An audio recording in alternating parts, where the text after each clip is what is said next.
Hi everybody, Ellen here. Today I come to you guys with my May wrap up. And in May, I ended up finishing 6 books, which is totally fine by me, but I definitely wish that I could have finished 2 more books because I was quite far along on them. One I had like 100 pages left, the other one was like 85 or something like that. So I do wish I had finished those during the month of May, but I didn't. So we have 6 completed books, and then I'll tell you guys which 2 books I almost made it through in the month of May. So we can start with the books that Jamie picked out for me to read. Iron Widow by Siran J. Sao. And our main character basically gets chosen as a concubine pilot, and girls are usually put into these piloting positions just to be sacrificed for the guys to, you know, feed off of their energy, if you will, and that therefore the majority of the girls end up dying.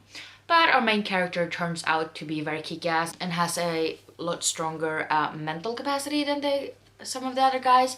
So she ends up being called the Iron Widow, meaning she kills off the guys that she's paired up with. I really enjoyed this one. This was a really quick read. It was an interesting concept, and I ended up giving it 4 out of 5 stars. And after that, I finished A Place Called Perfect by Helena Duggan. And this one Jamie has been trying to get me to read for like forever. So, you know, Jamie, finished it. You happy? But basically we meet this girl named Violet, and she and her family ends up moving to this place called Perfect. And her dad actually is like, what's the English word for it? Her dad knows shit about ice. Just let's leave it at that. Which is why they moved to town, for the dad to be able to figure out why everyone in the town called Perfect are going blind. And shit is starting to get very weird very quickly because Violet's mother is starting to acting all weird and very different from herself, while Violet's dad disappears altogether. And Violet and her newfound friend named Boy are trying to figure out what the hell's going on. And this was such a quick read. It was very entertaining. It was definitely very different from other Will Grey books. And yeah, I really did enjoy it. And I definitely want to continue on with this series. And I ended up giving this book 4 out of 5 stars as well. And then I read Blood for Blood by Ryan Groden. This is the second book in the Wolf by Wolf duology. And this is quite chunky. But this is a very quick read, although I do feel like it could have been shortened down a bit. In the first book we meet Yael, and she is a skin shifter, meaning she can turn into other people and basically look a lot like them. And in the first book she skin shifts into Adele Wolf to be able to participate in this sort of motorcycle race across the Third Reich, which is basically what has become of the world since Hitler won the Second World War in this version of the history. And she wants to win the race because the winner will meet Hitler, and that will give her the opportunity to kill him. So we definitely get some plot twists in here that I was not really expecting, I guess. There's a lot of transportation from point A to point B, which you guys know, not my strongest suit to read about, unless it's done very well. I did enjoy the first book a lot more. But yeah, I mean, it was an okay sequel. I ended up giving this book 3.5 out of 5 stars. And then I also ended up reading the little short novella that was included in the end of Blood for Blood, which is called Iron to Iron. And this is basically a very short novella from Luca's point of view in the first book, so during the motorcycle race. And you get all of the same information almost, just from his point of view, because it's the same scenes that you remember from the first book.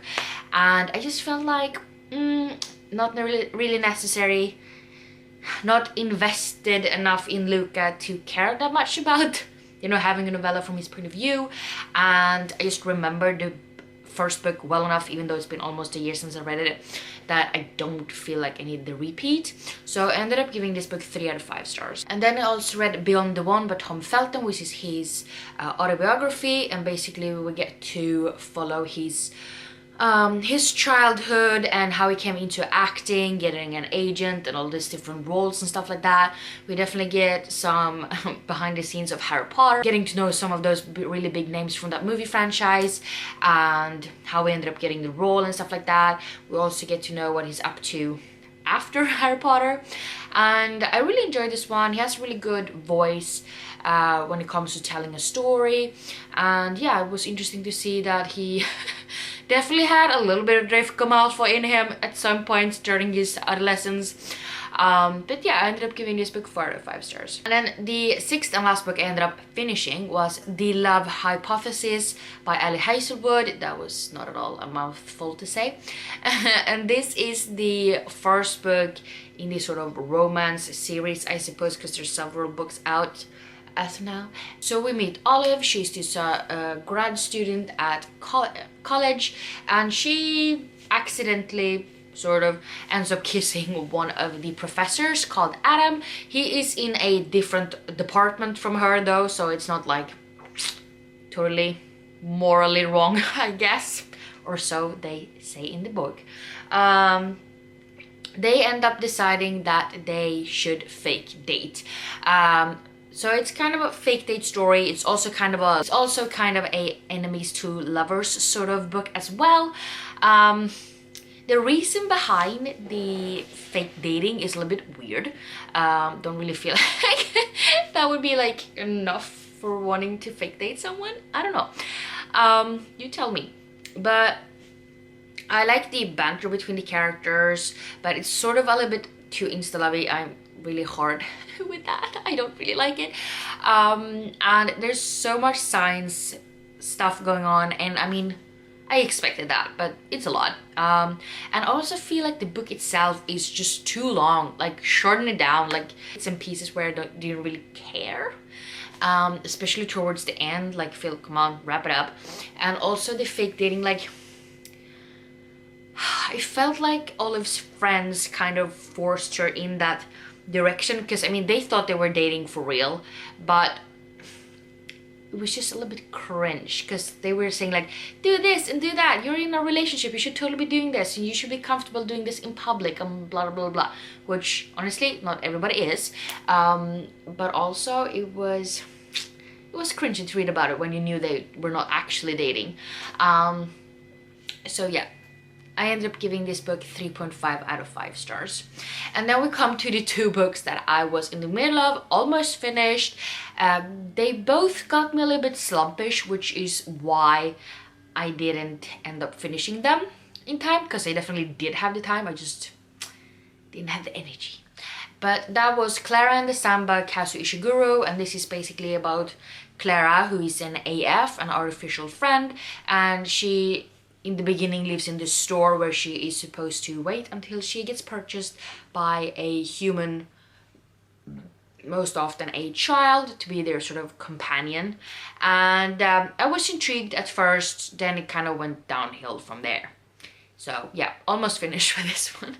And then we have Twisted Hate by Anna Huang, which I am reading for a reading vlog, which I'm totally regretting at this point. It is a romance book. It's enemies to lovers. I hate the characters. I hate the romance.